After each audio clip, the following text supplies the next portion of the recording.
Sir cab auto பைக்குன்னா red taxi மட்டும்தான். நீங்கள் சொல்ல உட்காருங்க நான் சொல்றேன் பேசி முடிச்சாரு இருங்க பேசி முடிச்சாரு இருங்க. எல்லா வானிலை மாற்றங்களுக்கும் பெஸ்டா இருக்கும் இந்த ரூபிலெக்ஸ் பெயிண்ட்ஸ். வர்ணம் பூசுவதற்கு மட்டுமல்ல, உங்கள் வீட்டை பாதுகாக்கவும் ரூபிலெக்ஸ் பெயிண்ட்ஸ். முதலமைச்சர் மிகுந்த வல்லவர். வெளியில் உள்ளவர்கள் நினைப்பதை காட்டிலும் தமிழகத்தின் அனைத்து துறைகள் குறித்தும் மக்களின் தேவைகள் குறித்தும் துல்லியமான விவரங்கள் அவருக்கு அச்சு பிசகலாமல் தெரியும். எதனையும் ஆழமாக சிந்தித்து முடிவெடுக்கும் அவரது நிர்வாக திறமை அனைவரையும் வியப்பிலே ஆழ்த்துகிறது. தன் மீதான விமர்சனங்களை தன் செயல்களால் முறியடித்து ஒரு தேர்ந்த ஆளுமையாக தினந்தோறும் அரசை வழிநடத்தும் வித்தகருக்கு, முதல்வருக்கு என் பிறந்தநாள் வாழ்த்துக்கள். தமிழக அரசியலில் புதிய சகாயத்தை படைத்து ஏழைகளின் சிரிப்பில் இறைவனை காணும் மாண்புமிகு முதலமைச்சர் சி. ஜோசப் விஜய் அவர்கள் நல்ல ஆரோக்கியத்தோடும் நீண்ட ஆயுளோடும் வாழ வேண்டும் என்று நம் தமிழகத்தை இந்தியாவின் முதன்மை மாநிலமாக மாற்ற அவர் தொடர்ந்து வழிநடத்த வேண்டும் என்று இறைவனை பிரார்த்தித்து எனது நெஞ்சார்ந்த பிறந்தநாள் வாழ்த்துக்களையும் உங்கள் அனைவர் சார்பிலும் பிறந்தநாள் வாழ்த்துக்களையும் நான் அன்புடன் தெரிவித்துக் கொள்கிறேன்.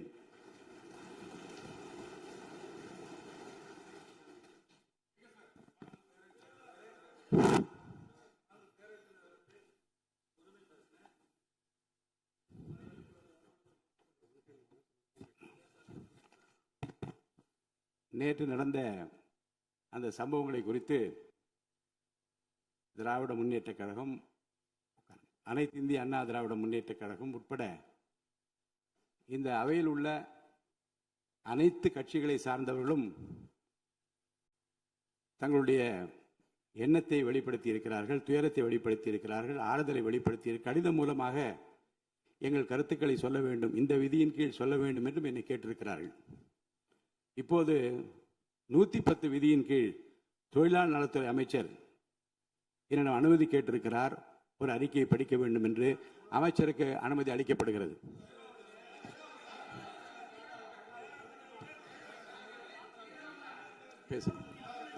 மாண்புமிகு பேரவைத் தலைவர் அவர்களே, திருவள்ளூர் மாவட்டம் ஊத்துக்கோட்டை வட்டம் பெரியபாளையம் அருகே கன்னியர்பேர் கிராமத்தில் 21/6/2026 அன்று saint Peter and Paul sea food exports private limited registration நீங்க படிங்க என்ற தனியார் கடல் உணவுகளை பதப்படுத்தும் தனியார் தொழிற்சாலையில் ஐஸ் பிளாக்ஸ் ஜெனரேட்டருக்கு செல்லும் பைப்லைன் வால்வில் எதிர்பாராத விதமாக ஏற்பட்ட விபத்தின் காரணமாக உறுப்பினர்கள் அமருங்கள்.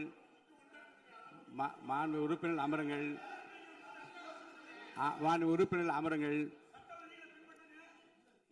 நானா சட்ட விதிகள்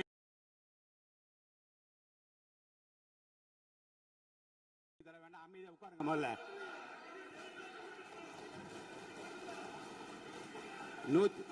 110 விதியின் அரசின் சார்பில் இருங்க. அரசின் சார்பில்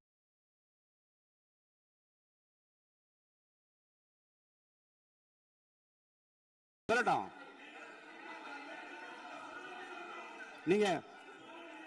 நீங்கள் சொல்ல உட்காருங்க நான் சொல்றேன். நீங்கள் சொல்ல விரும்புகிற கருத்துக்களை இன்றைக்கு ஏறத்தாழ 11 பேர் பேச இருக்கின்றார்கள். நீங்கள் என்ன சொல்ல விரும்புகிற கருத்து இருங்க. அமைச்சர் இப்போது 110 விதியின் கீழ் விளக்கம் அளிப்பார்.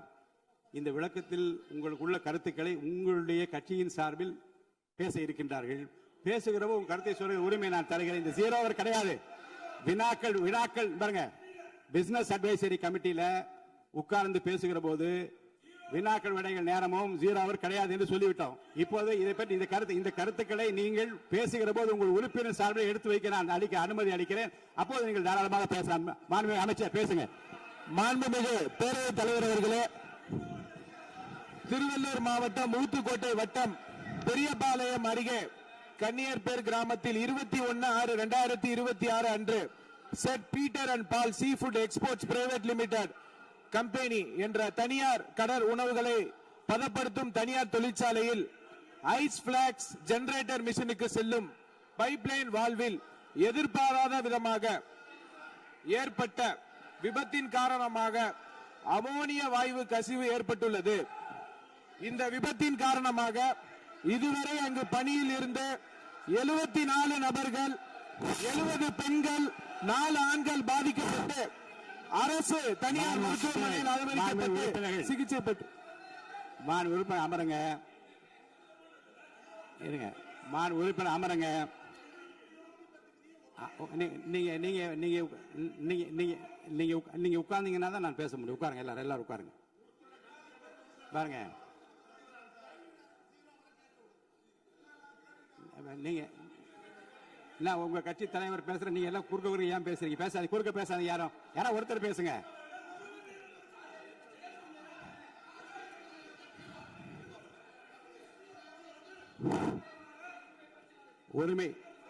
உரிமை மீறல் பிரச்சனை இருங்க. உரிமை மீறல் பிரச்சனை பற்றியும் நீங்கள் எனக்கு காலையில் எனக்கு கொடுத்திருக்கிறீர்கள். அது இருங்க, அதை உரிய நேரத்தில் தான் எடுக்க முடியும். இப்போது அதை எடுத்துக்கொள்வதற்கு இல்லை. இருங்க, நான் திரும்பவும் சொல்கிறேன், உங்கள் பிரச்சனையை பற்றி முற்றிலுமாக பேசுவதற்கு வாய்ப்பு இல்லை என்று நான் சொன்னால் நீங்கள் கவலைப்படலாம். உங்கள் கட்சியின் சார்பில் பேசுவதற்கு இன்றைக்கு அனுமதி அளிக்கிறேன். அப்ப பேசுகிற போது உரிமை பிரச்சனையும் பேசுங்கள், கோரிக்கை பற்றி பேசுங்கள், அமைச்சர் கூறியதுக்கும் பதில் பேசுங்கள்.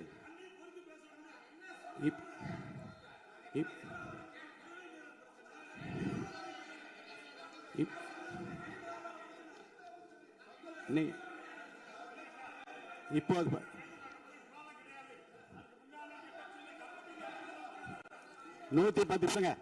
110 விதியின் கீழ் அமைச்சர் இருங்க.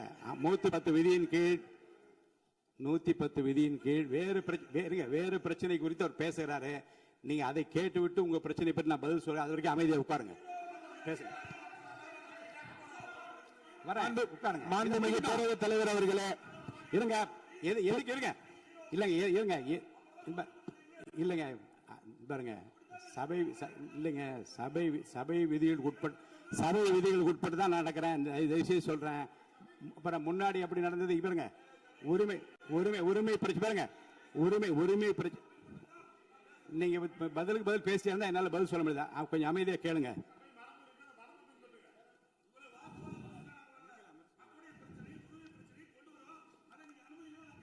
அந்த அனுமதி 110 விதியின் கீழ் இந்த சம்பவத்துக்கு இல்லைங்க சார். இருங்க, நான் என்ன சொல்றேன், நான் சொன்ன பிறகு அமைச்சர் தான் நீங்க அந்த 110 விதி பேசுவார். நீங்க இப்ப நீங்க சொல்லாதீங்க. You know right.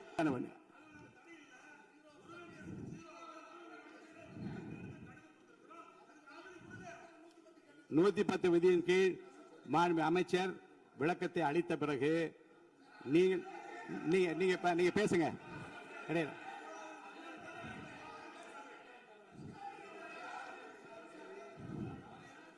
எல்லாம் ஒண்ணுதான்.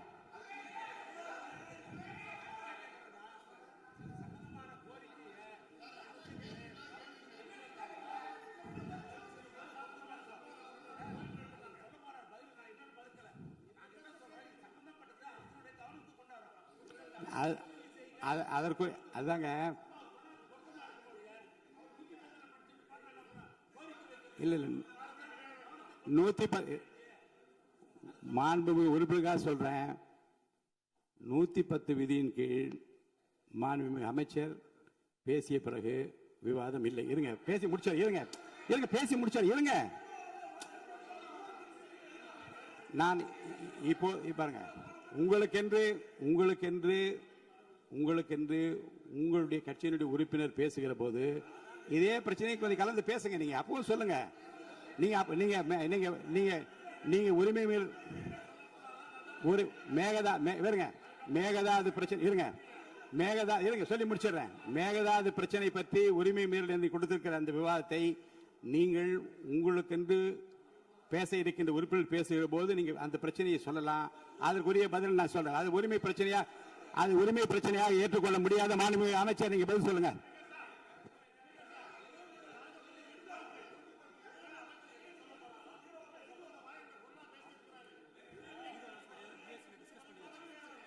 ஏற்கனவே அலுவல் ஆய்வு குழு எடுக்கப்பட்ட முடிவுபடிதான் நடப்பேன். அலுவல் ஆய்வு குழுவுக்கு மீறி நடக்க முடியாது. தயவுசெய்து அமருங்கள். மாண்புமிகு அமைச்சர், நீங்க உங்களுடைய 110 விதிகள் உங்களுடைய படிங்க. நீங்க மாண்புமிகு பேரவைத் தலைவர் அவர்களே, இவ்விபத்தின் காரணமாக இதுவரை அங்கு பணியில் இருந்து 74 நபர்கள், 70 பெண்கள், 4 ஆண்கள் பாதிக்கப்பட்டு அரசு மற்றும் தனியார் மருத்துவமனைகளில் அனுமதிக்கப்பட்டு சிகிச்சை பெற்று வருகின்றனர். இதில் 15 நபர்கள் அரசு மருத்துவமனையிலும் 27 நபர்கள் தனியார் மருத்துவமனையிலும் தீவிர சிகிச்சை பிரிவில் அனுமதிக்கப்பட்டு தொடர் கண்காணிப்பில் உள்ளனர். 27 நபர்கள் சாதாரண சிகிச்சையில் உள்ளனர். இவ்விபத்தின் துரதிருஷ்டவசமாக 5 பெண்கள் உயிரிழந்து உள்ளனர் என்ற துயரமான செய்தியினை கேட்டு அறிந்து மாண்புமிகு முதலமைச்சர் அவர்கள் மிகவும் வேதனை அடைந்து அவர்களுடைய குடும்பத்தினருக்கு ஆழ்ந்த இரங்கலையும் ஆறுதலையும் தெரிவித்துக் கொள்வதோடு முதலமைச்சரின் பொது நிவாரண நிதியிலிருந்து தலா 2 லட்சம் ரூபாய் உடனடியாக வழங்க உத்தரவிட்டுள்ளார்கள். மேலும் அவர்களின் உடல்களை சொந்த மாநிலத்திற்கு அனுப்பி நல்லடக்கம் செய்வதற்கான செலவினை அரசே மேற்கொள்ளும் எனவும் தெரிவித்துள்ளார்கள். மேலும் இவ்விபத்தின் மருத்துவமனையில் அனுமதிக்கப்பட்டுள்ள நபர்கள் தீவிர சிகிச்சை அளிக்கவும் மாண்புமிகு முதலமைச்சர் அவர்கள் உத்தரவிட்டுள்ளனர். மேலும் இவ்விபத்தில் உயிரிழந்த மற்றும் பாதிப்படைந்த தொழிலாளர்களுக்கு தொழிலாளர் மாநில ஈட்டுறுதி காப்பீடு திட்டம் என்ற முறையில் ESI PF வருங்கால வைப்பு நிதியை வழங்கிடவும் மாண்புமிகு முதலமைச்சர் அவர்கள் உத்தரவிட்டுள்ளார். இவ்விபத்தின் குறித்து இயக்குனர், தொழிலாளர் பாதுகாப்பு மற்றும் சுகாதாரத்துறை இயக்குனர், பொது சுகாதாரத்துறை மற்றும் தமிழ்நாடு மாசு கட்டுப்பாட்டு உறுப்பினர் செயலாளர் தலைமையில் ஆய்வு மேற்கொள்ளப்பட்டு முதற்கட்ட விசாரணை அறிக்கையின் 24 மணி நேரத்துக்கு உள்ளாகவும் முழுமையான விசாரணை 3 நாட்களுக்கு சமர்ப்பிக்குமாறு மாண்புமிகு முதலமைச்சர் அவர்கள் உத்தரவிட்டுள்ளனர். இனி வரும் காலங்களில் இது போன்ற விபத்துகளை தவிர்க்கும் பொருட்டு அசாடஸ் இண்டஸ்ட்ரிகளை உடனடியாக குழு அமைத்து ஆய்வு செய்யவும் மாண்புமிகு முதலமைச்சர் அவர்கள் உத்தரவிட்டுள்ளனர். அதன் அடிப்படையில் உடனடியாக நடவடிக்கை மேற்கொள்ளப்படும் என மாண்புமிகு பேரவைத் தலைவர் வாயிலாக தெரிவித்துக் கொண்டு மொத்தம் 54,957 தொழிற்சாலை உள்ளன. இதில் தொழிலாளர்கள் 27,65,313 தொழிலாளர்கள் உள்ளனர். இதில் அபாயகரமான தொழிற்சாலைகள் 6,669 உள்ளனர்.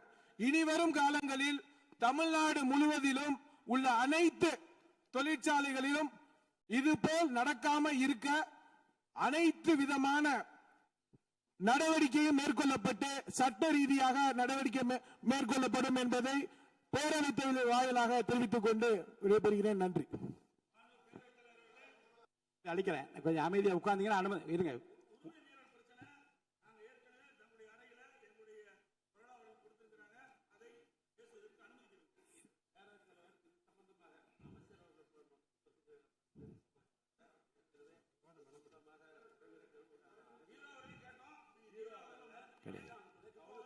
அவ்வளவுதான். இல்ல இப்போது 110 விதியின் கீழ் அமைச்சர் அறிக்கை படித்த பிறகு விவாதம் கிடையாது. தயவுசெய்து அமருங்கள். நீங்க உறுப்பினர் பேசுற போது பேசுங்க. நீங்க உறுப்பினர் பேசுகிற பாருங்க, உங்களுக்கு விவாதம் இல்லைங்க. நீங்க பாருங்க, அவர் பேசிய பாருங்க, தயவுசெய்து நீங்களே அவர் பேசிய பிறகு அந்த கருத்தை ஒட்டி பேசுவதற்கு உங்களுக்கு வாய்ப்பு இருக்கு. 3 திராவிட முன்னேற்ற கழகத்தை சார்ந்து ஒரு பேச இருக்கீங்க. அப்படி கருத்துக்கள்லாம் சொல்லுங்க. இப்படி பண்ணுங்க, அப்படி பண்ணுங்க, இதெல்லாம் செய்ய வேண்டும் என்று கேளுங்க. யார் வேண்டாம்னு சொல்ற இப்ப பேச முடியாது. 110 விதியின் கீழ் அறிக்கை படித்த பிறகு விவாதம் கிடையாது. உட்காருங்க. மாண்பு உறுப்பினருக்கான சிலவற்றை நான் வெளியே கேட்கிறேன்.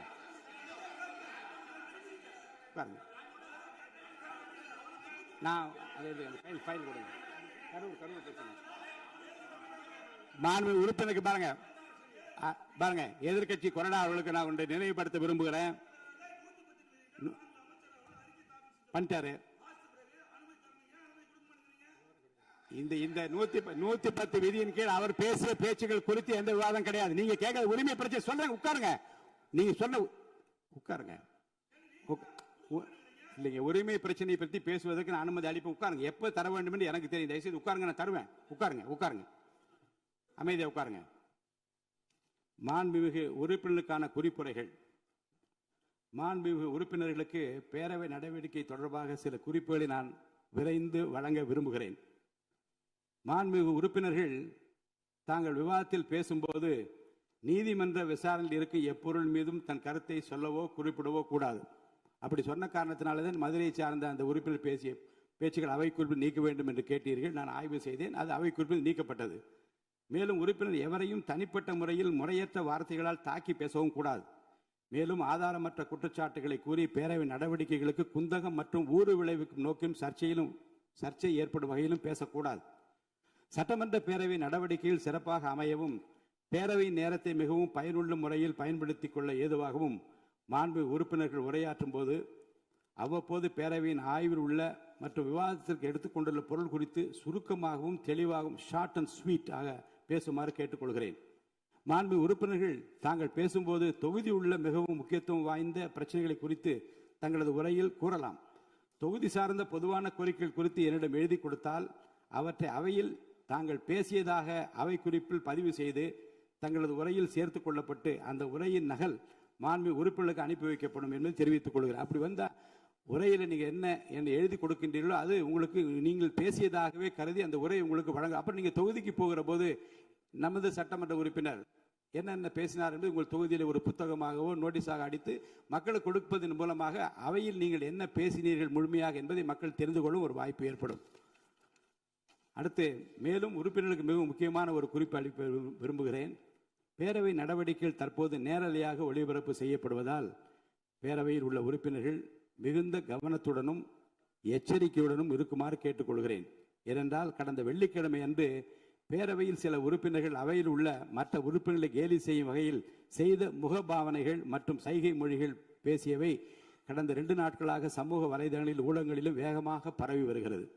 இது சட்டமன்ற பேரவையின் மாண்பையும் கண்ணியத்தையும் குறைக்கும் வகையிலான செயலாகும். இந்தியாவில் உள்ள பிற சட்டமன்ற பேரவைகளுக்கு எடுத்துக்காட்டாகவும் நூற்றாண்டு வரலாற்று பெருமை கொண்ட இந்த மாமன்றத்தின் மரபினை காத்திடும் வகையிலும் கண்ணியத்தினையும் மாண்பினையும் உயர்த்தி பிடிக்கும் வகையிலும் பேரவையின் சில நிகழ்வுகள் நேரலையில் ஒளிபரப்பு செய்யப்படுவதால் மாண்பு உறுப்பினர்கள் தங்களது பொறுப்பினையும் கடமையினையும் உணர்ந்து இதுபோன்ற கண்ணிய குறைவான செயல்களில் இனிவரும் காலங்களில் ஈடுபடக்கூடாது என அறிவுறுத்துகிறேன். இதுபோன்ற செயல்கள் தொடர்ந்தால் அந்த செயல் அவையின் உரிமை மீறலாக கருதப்பட்டு சம்பந்தப்பட்ட உறுப்பினர் மீது நடவடிக்கை எடுக்கப்படும் என்பதையும் நான் தெரிவித்துக் கொள்கிறேன்.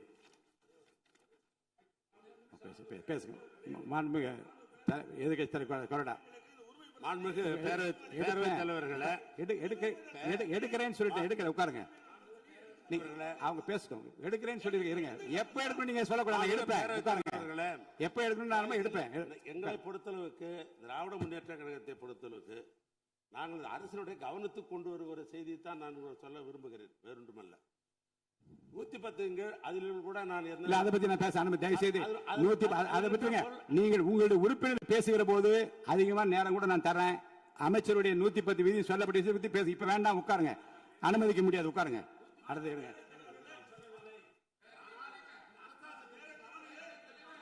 அடுத்து இப்போ இருங்க. நேரலை ஒலிபரப்பு பத்தி நான் ஒண்ணு சொன்னேன். காலையில் நீங்க ஒரு கடிதம் கொடுத்திருக்கீங்க. இருங்க.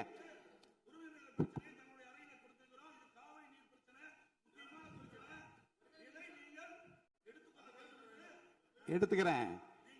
அவை முடிவதற்குள்ளாக ஒரு வாய்ப்பு உங்களுக்கு தரப்படும். இப்ப நீங்க அமைதியா நீங்க இல்ல எப்ப இல்லங்க கடிதம் பாருங்க. 0 இல்ல. நீங்க கடிதம் மூலமா கொடுத்திருக்கீங்க. எப்போது எடுக்க வேண்டும் என்பது என்னுடைய உரிமை. நான் எப்போது எடுத்துக்கொள்ள வேண்டாம் எடுத்துக்கொள்வேன். இன்று அவை முடிவதற்குள்ளாக அதை பற்றி விவரம் கொடுக்க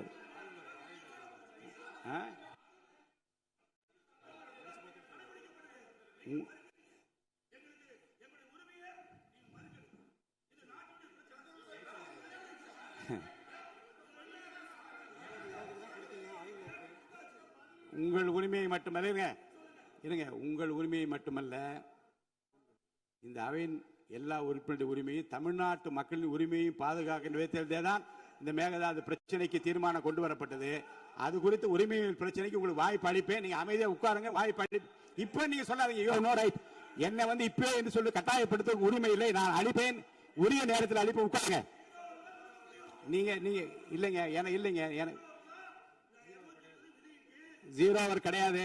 அலுவல் ஆய்வுக்குள்ள 0 ஹவர் கொஸ்டின் ஹவர் கிடையாதுன்னு சொல்லியாச்சு. நீ திரும்ப அதை பேசிக் கொண்டு அனுமதிக்க முடியாது. உரிமை மேல் பிரச்சனை உரிமை பிரச்சனை பேசுவது எடுப்பேன், அனுமதிப்பேன். இன்று அவை முடிவதற்குள்ள அனுமதிப்பேன்.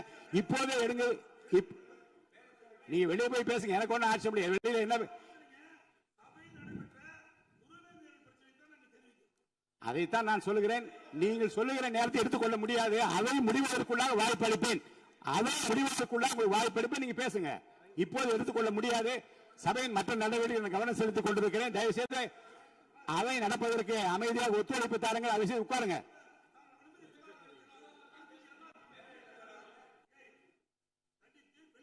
உங்கள் விருப்பம். ஆமா,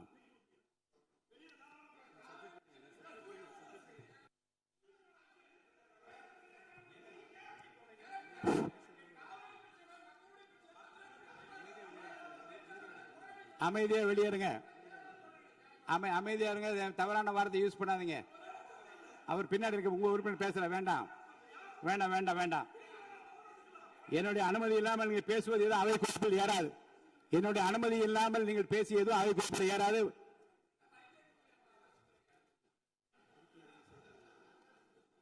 மாண்பு உறுப்பினருக்கு நான் ஒன்று சொல்கிறேன். உரிமை மீறல் பிரச்சனை பற்றி காலையிலே எனக்கு மனு கொடுத்தார்கள். அது ஆய்வில் இருக்கிறது. அவை முடிவதற்குள்ளாக வாய்ப்பு அளிக்கிறேன் என்று சொல்லிவிட்டேன். இது அவை முடிவதற்குள்ளாக வாய்ப்பு அளிக்கிறேன், உறுதியாக தருவேன் என்று சொன்ன பிறகும் அவர் வெளிநடப்பு செய்கிறார்கள். நம்மை பொறுத்த வரைக்கும் இந்த உரிமை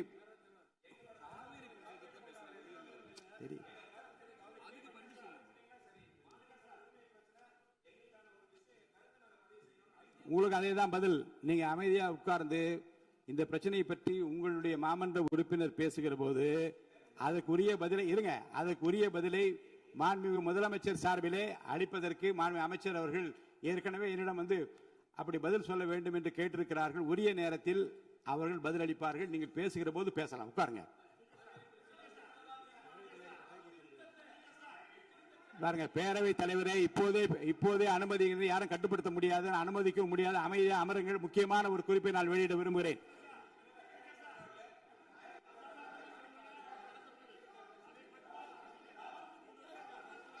பேசும்போது வெளியில கோஷம் போடுகின்றவர்களை வெளியேற்றுமாறு அவை காவலரை கேட்டுக்கொள்ள. வெளியில போய் அவங்க என்ன பேசட்டும். வளாகத்துக்குள்ள இறங்க குரல் கொடுக்க கூடாது. தயவுசெய்து வெளியே போக சொல்லுங்க. வெளியே அனுப்புமாறு கேட்டுக்கொள்கிறேன். போங்க.